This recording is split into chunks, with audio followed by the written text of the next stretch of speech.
Hello, everyone. So I'm also a postdoc in the group of Magda Tituici, and so we do a lot of energy storage work in her group, and I'll be telling you about some of the work that I do to make carbon hosts for lithium-sulfur battery electrodes.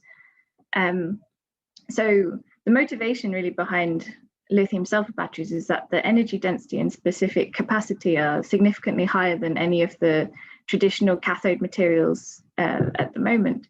But there are several problems to having a sulfur cathode, and these can be addressed by creating carbon hosts to tackle several of these problems. So one of these issues is that the transformation of sulfur to lithium sulfide, which is the redox process occurring in the lithium sulfur battery, that's accompanied by a huge volume expansion.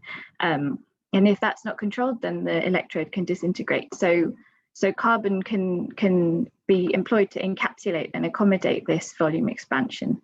Another problem is that sulfur is highly insulating, which is not very good for an electrode material. So the carbon can provide a conductive scaffold. And also in the battery, the sulfur goes through several intermediates before it transforms fully to lithium sulfide. And these intermediates are soluble and dissolve easily in the electrolyte. So the carbon can also serve to trap these polysulfides in solution. So the method that we use to make these carbons is a process that we use in the group called hydrothermal carbonization. And we start with bioprecursors. So in this case, we use glucose and ovalbumin. Ovalbumin provides nitrogen. So we have the additional benefit of nitrogen doping in our materials. So then we conduct hydrothermal synthesis of these materials in water at quite low temperatures, mild conditions, and under self-generated pressure, we form these carbon spheres. Obviously, then we need to pyrolyze them to introduce conductivity, and we can also do an air activation to try to tune the porosity too. And then with that porosity, we can load the sulfur into our carbons to make the electrode materials.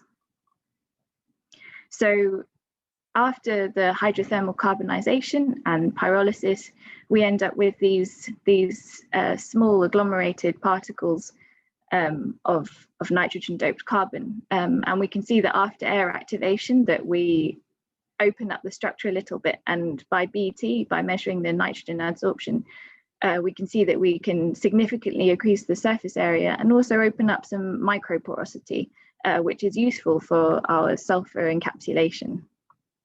We can also see when we look at the XPS results that we have achieved some nitrogen doping, and also we can tune the oxygen doping depending on our air activation process. So these heteroatom dopings are potentially useful for helping us to trap the polysulfides inside the carbon. So I've just conducted some very preliminary tests really with these materials in the lithium sulfur battery, and they already show quite promising results of up to 900 milliamp hours per gram.